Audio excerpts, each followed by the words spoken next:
Lepo pozdravljeni na današnjem novinarskem zajtrku skupine Žito v takole lepem, dušnem številu v takili prijetno dišeči Žitovi kruharni. Mineva dobro leto, odkar je bil storjen en velik premik, za katerega so bili številni skeptiki rekli, da v resnici ne bo nikoli prišel do svojega konca.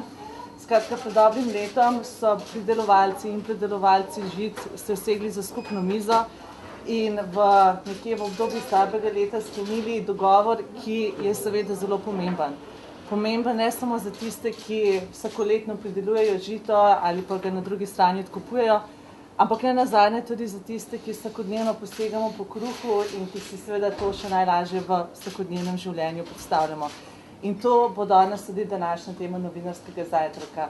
O žitnem dogovoru je bilo povedanega do zdaj že veliko črnila prelitega, veliko besed povedanih, ampak kaj na koncu dneva pa to v resnici pomeni za tiste, ki vsakodnevno gremo v trgovino in iz trgovskih polic vzamemo svoj kos kruha, o tem bomo pa danes pregovorili. Z nami sta gospod Toni Balažič, predsednik uprave skupine Žito, in pa gospod Franc Kučan, podpredsednik sindikata kmetov Slovenije. Skratka, tiste dva, ki sta nekje tudi zelo zaslužni za to, da do žitnega dogovora prišla, ki sta ga celo pot spremljala in ki tudi najbolj vesta, kaj bo žitni dogovor nazadnje zdaj v vsakdanjem življenju pomenil za vse nas. Tako da, moje prvo vprašanje, gospod Balažič, kot odkupovalec, oziroma kot predstavnik odkupovalcev ste nekje spremljali ves čas potek dogovorov. Veliko je bilo že povedanega, ampak zdaj, ko je cirka po dobrem mesecu prvo slovensko žito nazaj spravljeno v silosih, ko so v bistvu prvi rezultati že znani, kako vi ocenjujete ta dogovor? Ja, lep pozdrav tudi v mojem imenu, vsem vam. V bistvu me veseli, da se danes tukaj vidimo, predvsem z tega razloga, ker se mi zdi, da z današnjim zajtrkom, z današnjim srečanjem dajemo do neke mere piko na i vsem tem dogovorom, ki smo jih imeli v zadnjem letu. Zdaj, seveda, na ta naš dogovor v žitni verigi so mnogi gledali iz različnih perspektiv, ampak skupni imenovalec dolgoročnega obstoja te žitne verige pa je zagotovo to, da ima vsak od sodelujočih v tej žitni verigi nekaj od tega. Zdaj, kaj to praktično pomeni? Slovenska podjetja, ki smo k temu pristopila, si zagotovo želimo, da bi v Sloveniji pridelali več pšenice. To je tudi naš ekonomski interes. Zdaj, zakaj je naš ekonomski interes to? Preprosto zato, ker moramo zmanjšati odvisnost od uvoza. Sami vemo, da odvisnost od uvoza povzroča to, da zapadamo v prevelike fluktuacije cen, prevelika odvisnost od borznih dogajanj in vse to se žal pozna na cenah surovin, ki jih imamo. Kot drugo, ta dogovor je tudi pomemben za kmete, ker ne nazadnje kmet je tudi, bom rekel, ekonomska entiteta, ki mora preživeti in ki mora imeti neko dolgoročno vizijo obstoja. Z tem dogovorom dejansko smo prinesli to vizijo tudi do kmeta. Namreč zakaj?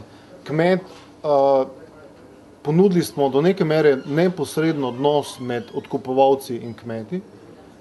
S tem smo v veliki meri izločili tudi lokalne špekulacije. Kot drugo smo pa ponudili tudi dobro ceno in to takšno ceno, ki dviguje ekonomski interes pridelave pšenice v Sloveniji. In zdaj seveda smo to delali zadnjih 12 mesecev. Prvi zaključek tega je bila žetev, ki je bila, jaz mislim, da uspešna, kljub temu, da je bila relativno slaba letina po kakovosti zaradi dežja, ki smo ga imeli v drugi polovici junija. In danes smo tukaj. Slovenski mlinarji smo zagotovo odkupili bistveno večje dele slovenske pšenice kot v zadnjih letih, ampak to ni dovolj. Zdaj smo zgodbo pripeljali do potrošnika. Zdaj, zakaj je pomembno pripeljati zgodbo do potrošnika? Ker tudi potrošnik lahko ima koristi od lokalno pridelanih surovin. Zakaj so lokalno pridelane surovine pravzaprav pomembne?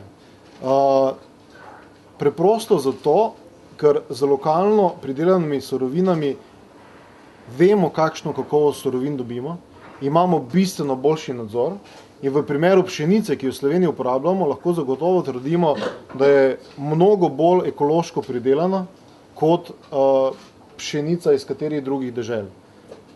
Zakaj je temu tako? Preprosto zato, ker je večina kmetij v Sloveniji vključeni v integrirano pridelavo pšenice. To pomeni, da je bistveno manjša dovoljena uporaba umetnih gnojil in s tem je zagotovo pač tudi smatramo, da je, bom rekel, ekološkost tega bistveno večja. Kot drugo je tu seveda tudi sledljivost surovin. V Sloveniji imamo sledljivost na ta račun, ker je ta veriga relativno kratka, bistveno večja. Se pravi, to je prvi vidik. Drugi vidik je seveda tudi ekološki vidik.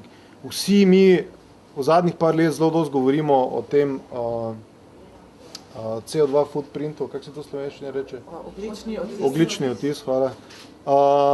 In vemo, recimo, da podatki iz Anglije kažejo, da ta oglični odtis predstavlja v primeru prehrane cirka 9% predstavljajo transportne poti.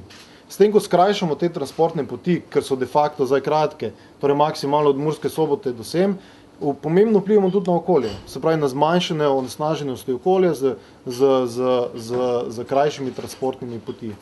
Kot tretji vidik, ki pa jaz osebno mislim postaja vedno pomembnejši, je pa tudi to, da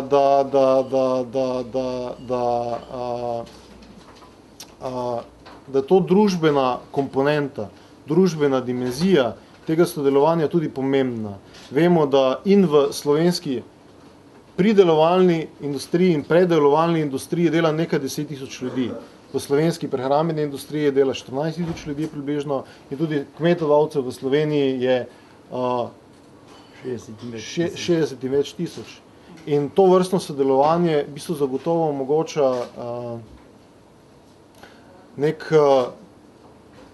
neko preživetje, nek ekonomski obstoj nekaj tisoč družinam v Sloveniji.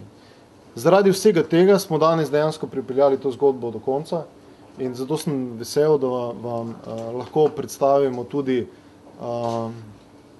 zaključek. Ta zaključek dejansko pomeni to, da bomo mi kot Žito še naprej spodbujali na eni strani kmeta za pridelavo pšenice, na drugi strani pa tudi potrošnika opozarjali na pomen slovenske pšenice. Zato bomo vse naše top kruhe do konca leta bodo 100% narejeni iz slovenskega kruha. Iz slovenske pšenice, hvala. Iz slovenske moke, pravzaprav. Ker moka ima tudi slovensko delo not, ne. In zato smo pripeljali pač do te mere, da lahko zagotovimo, da bomo do konca leta vse te naše kruhe, top kruhe, ki jih poznamo pod vsemi temi znamkami, kot so stoletni kruh in podobno, imeli 100% slovenske pšenice. To bo tudi označeno. Označeno bo to na ta način, kot tukaj vidite, izbran kruh iz slovenske pšenice. Posebej zato smo tudi naredili kruh, ki smo ga poimenovali Slovenec. S tem dejansko želimo opozoriti na pomen tega. In ta kruh je, boste lahko videli, pa ni to propaganda, ampak je dejansko to, kar boste lahko probali, je res dober in je do neke mere tudi značilno slovenski, je iz ržene moke, je iz črne moke in tako dalje in je res poseben kruh. In vsem tem želimo opozoriti na pomen teh aktivnosti, ki se pravzaprav gremo v zadnjem letu. To bomo skomunicirali tudi preko kampanje, ampak ki je tukaj dober kot Žito, Žito in Niger. Ampak kar je bolj pomembno, predvsem označba, ki jo uvajamo, to pa je označba, da je to izbran kruh iz slovenske pšenice. S tem mislimo, da postavljamo do neke mere tej zgodbi piko na i in mislimo, da je sedaj tudi čas, da slovenskega potrošnika izobrazimo o pomenu in vseh dimenzijah, o katerih smo govorili, pomenu lokalnih surovin. Hvala lepa. Gospod Kučan, kako pa vi vidite ta žitni dogovor, ne nazadnje tudi v duhu te slovenske vse pregovorne nezmožnosti, da se usedemo za skupno mizo, da najdemo skupen jezik, da najdemo skupen dialog. Kaj v bistvu ta žitni dogovor pomeni za kmete in ne nazadnje, zdaj na eni strani smo videli, kaj so oziroma predelovalci razvili naprej z te zgodbe, kaj pa na strani kmetov, kaj nas pa tukaj čaka? Glejte, vse skupaj lepo pozdravim v imenu slovenskih kmetov, predelovalci slovenske pšenice. Čestitam družbi Žito, predsedniku, za to dobro potezo, za ta današnji dogodek. To smo tudi mi pričakovali in če se vas spomnim, pred enim letom smo na eni drugi lokaciji pod vplivom kmetov si že izborili pa sprobali spečti en lepček oziroma žemljico iz slovenske pšenice in od takrat smo pričakovali, da se bo tega zgodilo več. Zgodilo se je pri Žitu, pričakujem, da se bo zgodilo še pri kakšni drugi mlevski industriji ali pa pekarski industriji. Kaj to pomeni? Poglejte, slovenski kmetje smo se obvezali že zdavnaj, da če smo pridelovalci hrane, da bo jim pridelali, da bo slovenski narod imel hrano. Neljubi dogodki izpred leto, dve pa nazaj niso vodili v nobeni smeri, ki bi dalo in slovenski mlevski industriji, pa pekovski industriji, prav tako ne slovenskemu kmetu neko dolgoročno vizijo. Lanska zgodba iz leta 2010 je pripeljala do tega, ko sta dva razočarana iskala mnenje tretjega in čeprav je bilo do zdaj mišljenje, da se država ne sme vključevati, itekako je pomembno, če imamo pravega človeka na pravem mestu. In to moram povedati, da Dejan Židan, minister naš, je tudi pomagal in svetoval, da je boljše, če se usedemo in pogovarjamo, kajti lansko žetev smo kmetje ostali brez plačane pšenice, mlinarje so ostali brez dobre pšenice in zastonj smo jamrali potem vsakem na svojem koncu.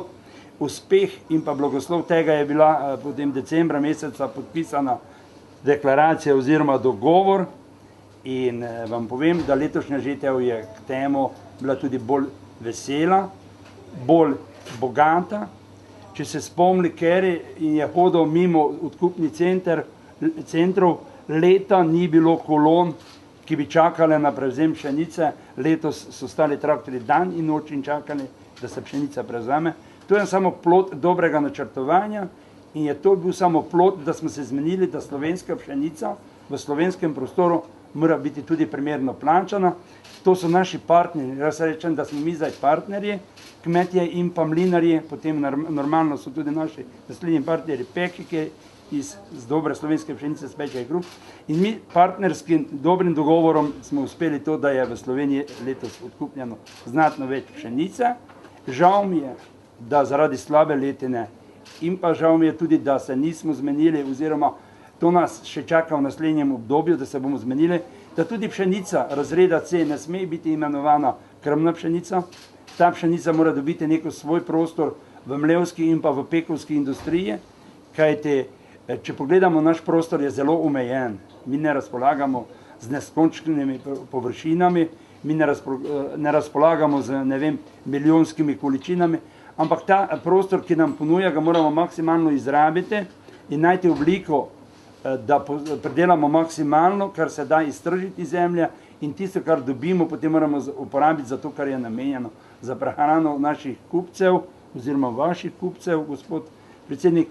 Tako da bomo to dorekli, vendar še enkrat vam povdarim, zadovoljni smo, rezultat je dober, že se nadaljuje naprej. Ta moment se dejansko pogovarjamo in mlinarji, in semenari in kmetje, sklepajo se pogodbe, večinoma dosti pogodbov je narejene, izdobavljajo se semena.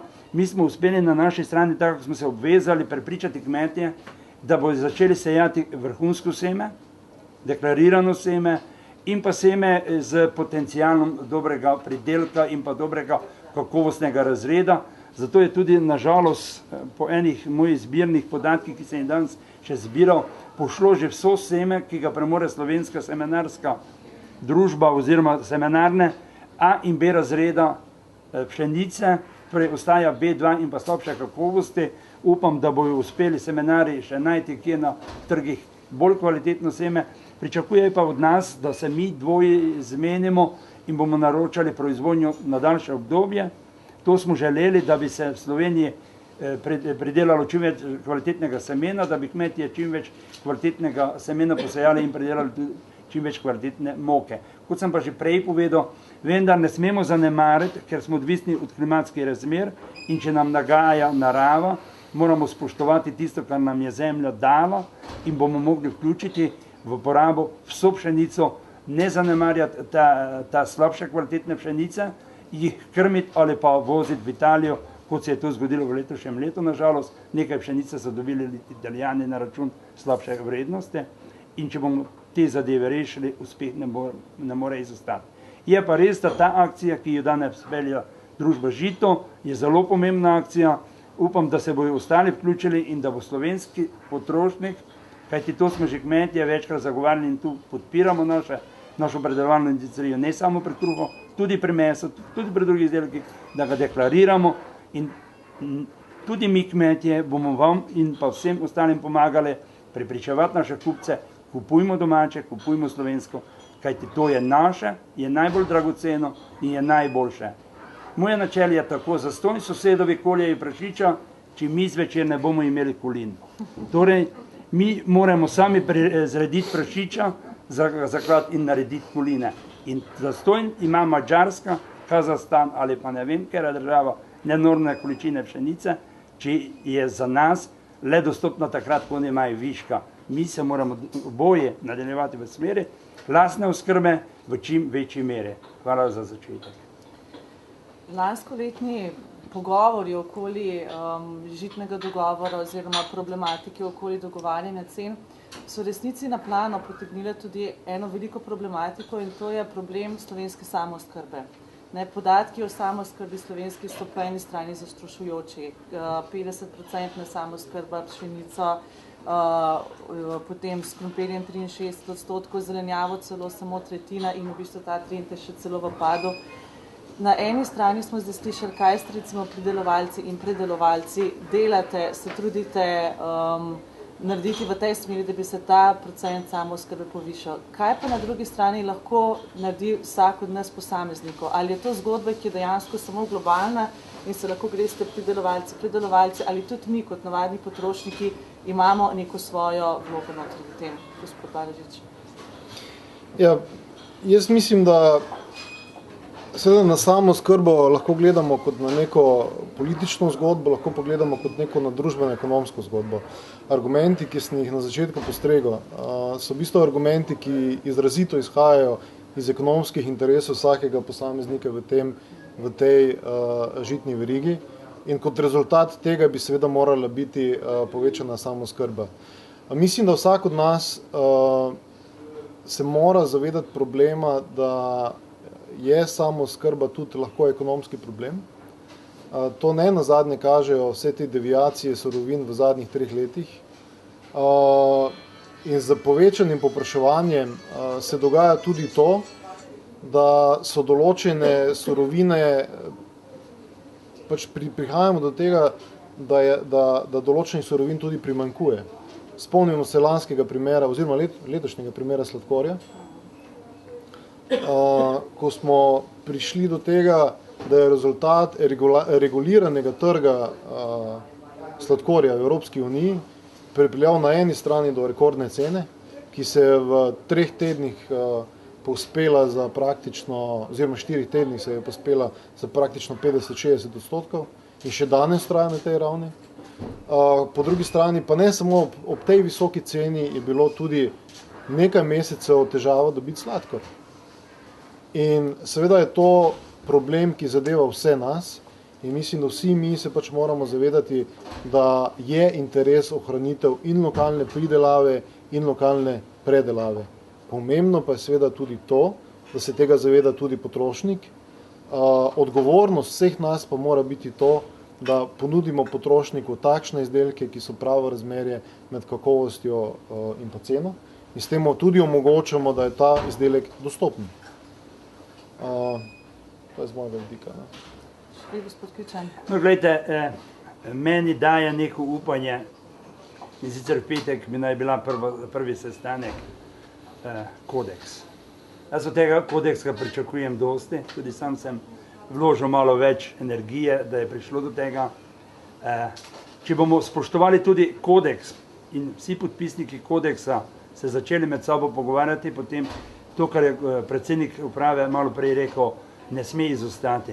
Znotraj kodeksa so rezerve, na konci koncev pa, če Slovenci hočemo doseči samooskrbo, normalno, da v prvi vrsti moramo kupcem ponuditi izrecno domače, kvalitetno, po primerljivi ceni in znotraj prehranske verige si razdeliti vse stroške pridelave, tako da tudi tisti, ki je v štartu prvi, dobi poplačano svoje delo in vam povem, ne bo izostal uspeh.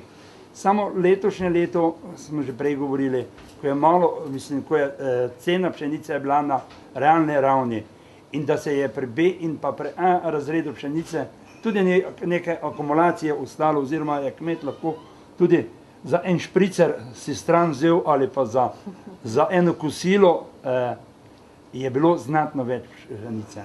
Če bomo uspeli to verigo nekako se dogovoriti s trgovci, potrošniki, predelovalno industrijo, jaz upam, da vidimo slovenski narod, ves narod ne bo mogel živeti in delati v mestih, v javni upravi, na dobrih plačanih delovnih mestih in mladi se bojo odločali in bojo ostali na kmetijah, prevzeli kmetije, čim bojo ugotovili, da je tudi na kmetiji začelo nekako biti praksa matematike, kajti do zdaj se na kmetiji nikoli ni dalo računati niti delo, niti stroške, nič. In če bojo mladi ugotovili, da se na kmetiji da zaslužiti tudi primeren dohodek, bojo nadaljevali delo na kmetijah in to bi bilo zelo lepo. S tem bi prispevali k večji prehranski varnosti, s tem bi prispevali, da bi slovenska dežela ostala tako lepa, kot je bila urejena, obdelana, in s tem bi prispevali, da bi bilo manj nezaposlenih ljudi v delovnih organizacijah in s tem bi prispevali, da bi bili vsi na koncu zadovoljni. Če bi pa bili vsi zadovoljni, tako pričakujemo in tako, kot smo si zastavili cilje z kodeksom v prehranski verigi in tako, kot smo si mi zastavili žitne verigi in tako, kot so jih bojo zastavili v mlečni in pa v vinarski verigi, v nekaj letih moramo doseči Slovenci neki cilj. Slovenci smo pametni ljudje, spoštljivi drug do drugega in mislim, da bo v kratkem en zelo, zelo zanimiv rezultat zadovoljstva med vsemi nami. Največje zadovoljstvo je pa to, ko bo potrošnik prišel v trgovino, v veliki meri ugotovil, da je domačega zadovoljivi meri in tudi sam kot potrošnik, kot kupec povprašal po domači ponujeni izdelku, ali je to mlečni, mesni ali pa pekovski izdelek. In jaz to sem močno prepričan, da bo temu tako. Hvala lepa. Samo še en stavek, da mogoče dopolnim. In zato je proces označevanja tega zelo pomemben. Mislim, da pa moramo potrošnikov vseeno zelo nazorno omogočiti izbiro, kot drugo pa tudi jasno komunikacijo tega, da vidi izvor posameznega blaga. Veliko besed je bilo, veliko iztočnic je bilo danes. Verjamem, da ste se tudi kakšno vprašanje vam porodila, tako da kar predlagam, da začnete. Po količinah ste nič povedali, koliko je bilo odkupljenega slovenskega pridelka pšenice? No, zdaj lahko predsednik pove, koliko so oni, mi ocenjujemo nekje, da je ostalo v slovenski mlini okrog 60.000 ton slovenske pšenice. Ocenjujemo, da 10.000 ton ta slabšega kvalitete šlo nekaj v Italijo, nekaj je šlo v Avstrijo, vendar zadostne več, kot je pa to bilo leto prej. In da če bomo uspeli za to akcijo naročene proizvodnje, ki se zdaj pelje in pa z temi vsemi že dogovorjenimi odnosi, kar ne dvomim v to, bo ta številka naslednje leto tudi znatno višja. Koliko je samo žito? Približno tretjina tega. Kako izgleda finančno, v primerjavi z lanskim letom? Glejte, finančno vam jaz lahko samo to povem, lansko leto si dobo poprečni pridelek 5 ton po 120 evrov za tono, ali pa letos, ko si dobo 5 ton po 200 ali pa 195 ali pa 210 evrov, 208,5 evrov, je to bistvena razlika. Stroški so se zdvignili recimo do 10% v enem letu, prihodek je pa znatno bil večji. Lansko leto smo imeli izračunano tona pšenice 158 evrov in plačano po 120 evrov, letos je bila izračunana tona pšenice 171, v najslabšem primeru je bilo plačana pšenica 175 ali pa 195 ali pa 208 ali pa 225. Kako to prebavi predelovalna industrija? Morate vprašati njega. Hvala za to vprašanje, ker je izrazito dobro vprašanje. Zdaj, predelovalna industrija, zdaj seveda pšenica je zgolj eno od surovin, ki jih uporabljamo. Ne? In mi se še zmeraj srečujemo z tem, da živimo v obdobju izrazito visokih cen. Lani jeseni so cene surovin narasle, od povprečja cen surovin med leti 2007 do 2010 so cene zadnjih recimo na 12 ali pa 9 mesecih pri naših ključnih surovinah v povprečju 30 do 40% više od povprečja. Kar pomeni, da se srečujemo z izrazito visokimi cenami surovin, ki jih seveda nismo prenesli na potrošnika. Prenesli jih nismo iz dveh razlogov. Kot prvič seveda zato, ker vseeno smo nekako verjeli, da bo ta val krajši, čeprav zdaj kaže, da je očitno to nek nivo cen nov. Ker če to primerjamo recimo z letom 2007-2008, ko je bil tisti znameniti skok surovin, tisti je praktično trajal samo 3 mesece.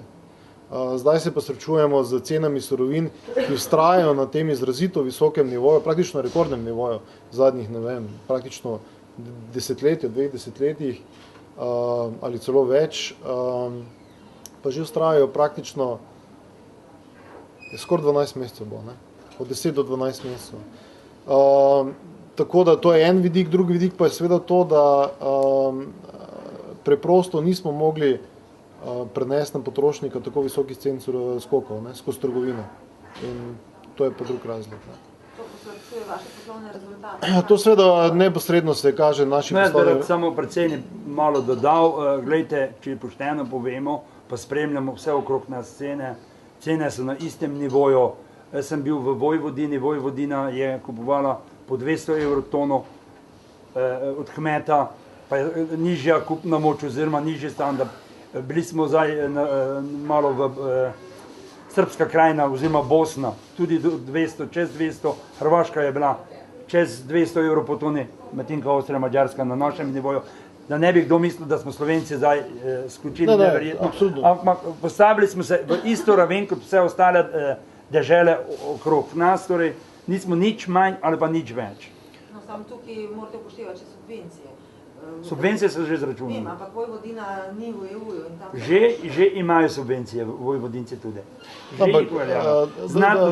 Znatno nižje, ampak že jih uveljavljajo. Da zaključim, ne? Ja, se upravičujem. Seveda ni to zgolj slovenski problem, to je globalen problem, ne? So pa razlike od trga do trga. Nekod preprosto je povprečna cena izdelka višja kot v Sloveniji, ponekod je industrija v nekaterih državah uspela prenesti na potrošnika, ponekod se srečuje z manjšo krizo povpraševanja kot v Sloveniji. Vseeno se moramo zavedati, da v Sloveniji je de facto kriza kupne moči, ki se kaže tudi v tem, v spremembi strukture trgovin. Vemo, da pač diskonti pridobivajo na tržni poziciji in vse to seveda vpliva na zelo zaostrene razmere, s katerimi se še vedno srečujemo. Kakšne poslovne rezultate glede na to, da ne boste zviševali cen, pričakujete potem do konca leta? Treba je počakati leto, ne? To je kot prvo. Vemo, da je pred nami zadnji kvartal je za žito in praktično tudi za trgovino in za mnoga podjetja zelo pomemben kvartal in dajmo počakati, kaj se bo zgodilo. Ne? Vsekakor lahko povem, da kljub temu, tako kot ste videli, smo pozitivni, je pa seveda res, da se bo to zagotovo poznalo v nižjem dobičku, to pa sploh ni vprašanje. Kako pride do uspešnosti prodaje? Če je inputno zviša cena? Prosim? Kako pride do više cene, više kvalitete? Ne? In kako zagotovite uspešnost take prodaje? So to izbrani, so to bolj kvalitetni, iskani izdelki? Ja, to je zelo kompleksno vprašanje, ne? Ki ga je zelo težko v treh minutah odgovoriti. Ampak definitivno vsega problema surovin preprosto ne moreš reševati na trgu. tudi mi kot firma se moramo na eni strani pomembno racionalizirati. Žito kot firma je v zadnjih letih in tudi v zadnjem letu še bolj okrepljeno pristopila k racionalizaciji poslovanja. Kot smo tudi povedali v strategiji, načrtujemo konsolidacijo lokacij, načrtujemo optimizacijo procesov, kar se seveda mora poznati tudi na stroških. Na drugi strani pa se seveda tako kot vsi, tudi naši konkurenti, borimo za to, da uspemo na trgu. Mi se seveda borimo na način, da poskušamo potrošniku dejansko ponuditi pravo razmerje med ceno in kvaliteto in tržni deleži, ki jih dosegamo, ne nazadnje potrjujejo, da je to prava pot. Če lahko dve besedi temu dodam, gledajte, mi takole ocenjujemo, pa smo mogoče malo laično ocenjevanje, vendar jaz spremljam eno zgodbo z Pomursko mlekarno in pa prodajnim centrom na dvorišču. Gledajte, čim več bo trebalo zgraditi in mnogi, ki potujejo v Evropi, to ocenjujejo, da je Evropa to že prej osvojila. Meso, mleko in pa pekovski izdelki morajo biti prodane v lastni hiši, pa v lastne režije. In to tudi zmanjšuje potem ene dodatne stroške, pa tudi manj košta. Ne rečem, da v veleblagovnicah ne bi bil, naprimer, žito ali pa čega drugega, ampak glavnina se mora prodati na takih lokacijah, kot je tole. Tule zdaj smo, takih mora biti več. Mogoče se včasih bi dobro bilo združiti pek, mesar in mlekar z svojim prodajnim punktom, ker te tri živila morajo biti kontrolirana, te tri živila morajo biti dostopna slednjemu slovenskemu kupcu. In na te tri živili se naj ne bi nadgrajevale cene. To nam je vsem skupaj želja in zato tudi naš dogovor in tudi pričakujem od tega kodeksa, da bo te stvari urejeval. Ker to so najbolj pomembne tri poglavja in če te tri poglavje spravimo neke okvire skupno, bo rezultat. Danes drugače smo veliko govorili o kruhu, vidimo, da z začetkom oktobra nas čaka novi kruhi na slovenskih policah. Sami ste dejali, da iščete pri razvoju izdelka tisto pravo vrednost med vrednostjo in med ceno in tako naprej. Kako pa vi Žito, kot največje slovensko pekarsko podjetje, opažate, kakšen odnos imamo Slovenci do kruha? Je to nek emocionalen odnos, smo to racionalni? Je poraba kruha v porastu, je v padcu? Kje se na končni izdelek, kaj se s tem končnim izdelkom, kje je rezultat nekega žitnega dogovora, če dogaja? Ja, to vprašanje je zagotovo zelo zanimivo, ne? Ker vse raziskave kažejo, da je kruh še zmeraj pomemben del slovenske identitete. To je naša hrana. In tudi raziskave, ki smo jih mi naredili, kažejo, da ima praktično 3/4 Slovencev pozitiven odnos do kruha. Ampak po drugi strani pa vidimo, da je poraba kruha v Sloveniji, ne vem, v zadnjih 10 letih izrazito padla. In nas po statističnih podatkih uradnih uvršča praktično na rep Evrope. Prihitevajo nas vse države, tako Avstrija, Madžarska, Nemčija, celo Italija, ki ni značilno, bom rekel, kruharska država. Slovenija ima po statistiki uradno 42 kg kruha na prebivalca, Nemčija ima 80 kg, Francija 65, Italija 51, Madžarska 74, Avstrija 62, da ne govorim o tistih manj razvitih državah, recimo Turčija, ki ima 150 kg kruha na prebivalca in podobno. Zdaj, to je rezultat dveh aktivnosti. Na eni strani je to povečano povpraševanje po bolj kakovostnem kruhu, na drugi strani pa je tudi to, da se potrošniki včasih, oziroma da opažamo, da so praktično potrošniki najbolj nadomestili kruh pri zajtrku in da ga pri zajtrku nadomeščajo v bistvu za hrano, ki je mnogo manj zdrava kot pa kruh. Vsi nutricionisti dejansko govorijo o tem, da je kruh zelo pomemben vir ogljikovih hidratov, da ga je potrebno uživati redno. Če pa pogledamo, seveda je pomembno, da se uživa kakovostni kruh. Vemo, da so to praviloma tisti kruhi, ki so iz ženih mok, črnih mok, polnozrnate in podobni. In da pač je prav bi bilo prav, da tudi se potrošnik zaveda tega in da se zaveda tega, da s tem, ko kruh mnogokrat nadomešča pri zajtrku z drugo hrano, ki vsebuje mnogo več sladkorja, dejansko mnogo manj naredi za svoje zdravje. Mogoče še kakšno vprašanje na tej točki?